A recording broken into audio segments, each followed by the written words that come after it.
Hello everybody, this is PS360, and today we're going to be going on a hunting trip. Some exotic animals, not like lions or tigers or anything like that. Not even iguanas. Well, kind of iguanas.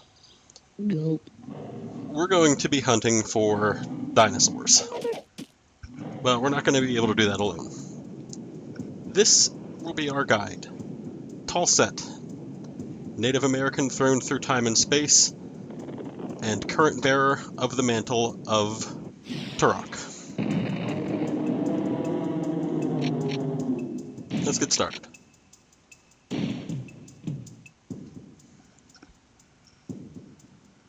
That is pretty much going to be the only thing that we'll need to know to get through each of the levels. This game's got 8 levels, all of them are pretty big. The Lost Land itself is a very diverse amount of landscapes and various flora and fauna. But we're not here for that. We're here to stop a man named the Campaigner. The Campaigner is someone that has decided that he wants to rule everything. Kind of a generic bad guy. And he's going to be able to rule everything once he gets an ancient weapon called the Chronoscepter.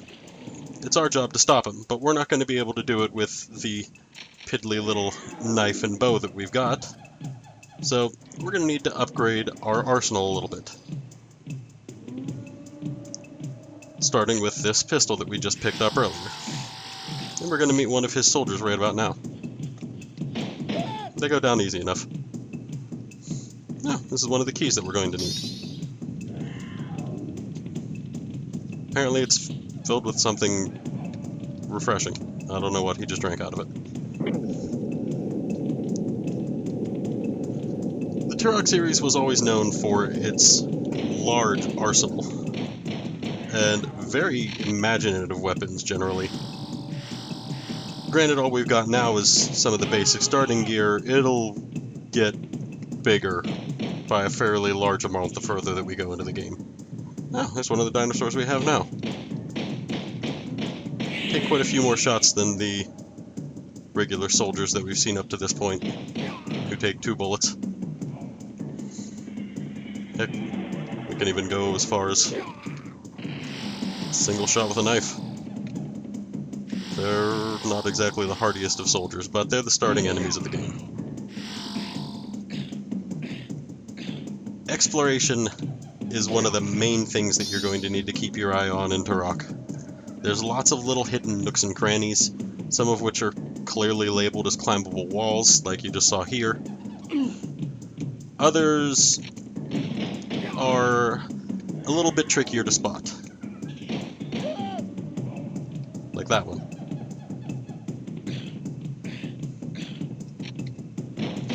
And that is a sergeant. A little bit better armored, and he's got an energy weapon instead of the little melee weapons and pistols that the regular soldiers have had. We're about to meet our third type of secret. These portals show up in specific locations, but they only show up for limited periods of time at certain periods of time. I'm not sure what the triggers are, I really couldn't find a huge amount of information on them, but they take you to these various little sub-areas, and all of them are filled with goodies, like these triangles that we've been picking up. Turok's got a life system.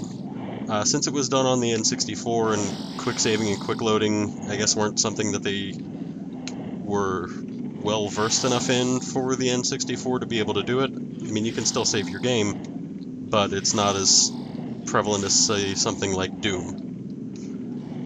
Every time you die, you lose a life, and every time you'll just keep losing lives until you eventually run out, and then it's game over. These little triangles, the life force tokens, act more or less as coins in Mario Brothers. If you pick up 100, you get a free life.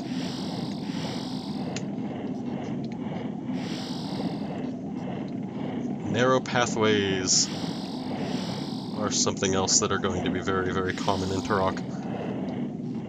And to help navigating them, you have an auto map. If it wasn't obvious enough, you were the little triangle, and it maps out your location pretty well. This guy is the main reason why we'd come into these sub-areas. A lot of them have an ultra health. Turok's health system works in kind of a soft cap sort of method. You start out at 100 health, and you generally can't go above that with 2 of the 4 health pickups that the game has. You can pick up the 2 healths that we've been getting so far, the silver ones.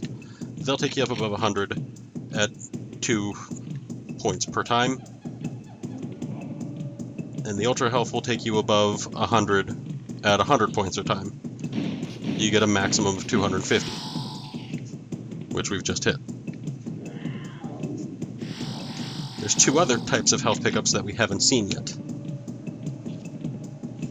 But we'll get to those when they come up on screen. There should be a blue portal that shows up there, but I'm not really sure what triggers it. I've had it show up occasionally. I'm not sure if I just need to wait around longer, but there's very little information on what gets them to show up online. Since we picked up the regular shotgun, we'll show that off a little bit. It's pretty much worse than the auto shotgun in every regard, making the auto shotgun easily our main damage dealer. Actually, heck, even the pistol's a little bit better than it. But our high damage output gun right now is this bow.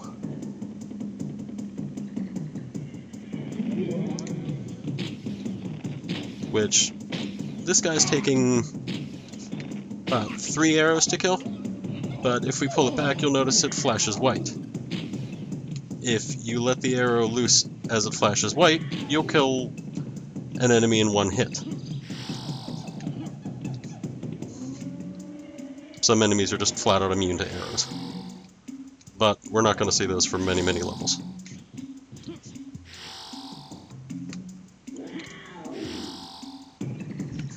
And as with the narrow walkways that are very common throughout the game, if jumps are giving you a problem as well, you can put on the auto map for those as well. And it gives you a pretty good idea of when you're at the end. These 2 things that we walked through already, as the game says, are checkpoints. If you die, you respawn there.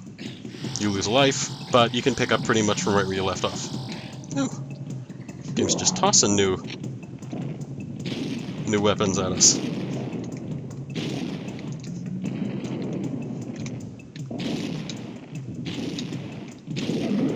Tech arrows are heavy damage dealers for the first little while of the game,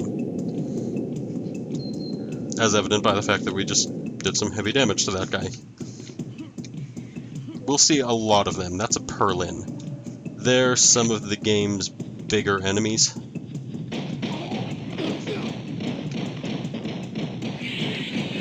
And he was kind of a basic one.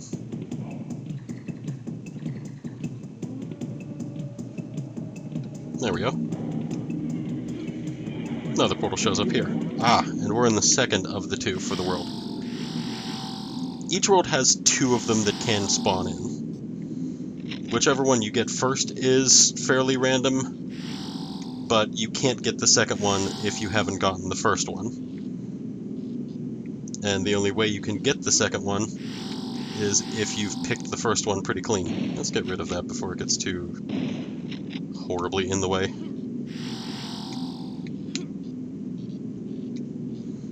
But yeah, if you haven't picked the first sub-area clean, you'll continuously go back to that first one until you get everything. You'll never see the second one unless you pick everything up in the first one, which can be a problem, and we'll see why in a minute.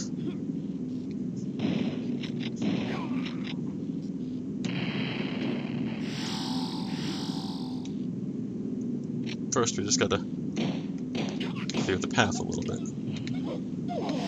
Now, technically, I don't have to get everything in this one, since, well, we picked everything clean out of the first one, and we don't really have a reason to go back to the first one ever.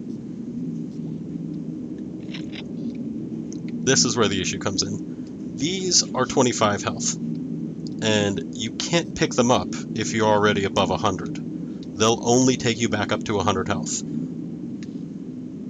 Which means, had we gotten this one first, we'd have to let something damage us down to under 100 health to be able to pick those up. Then we could get the first one. But this one's more important, because of the backpack, and that thing, which is ammo for a weapon we can't get for several levels yet. The backpack does what it basically did in Doom and various other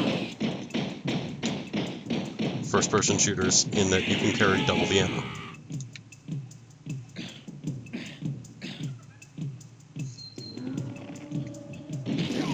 Oops. Generally don't want to waste your tech arrows that fast.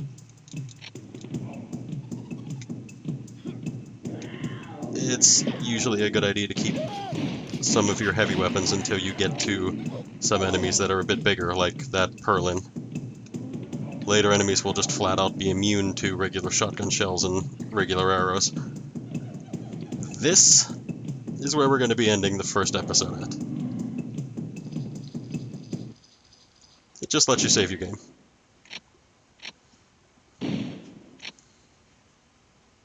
We're going to let the hunt continue next time.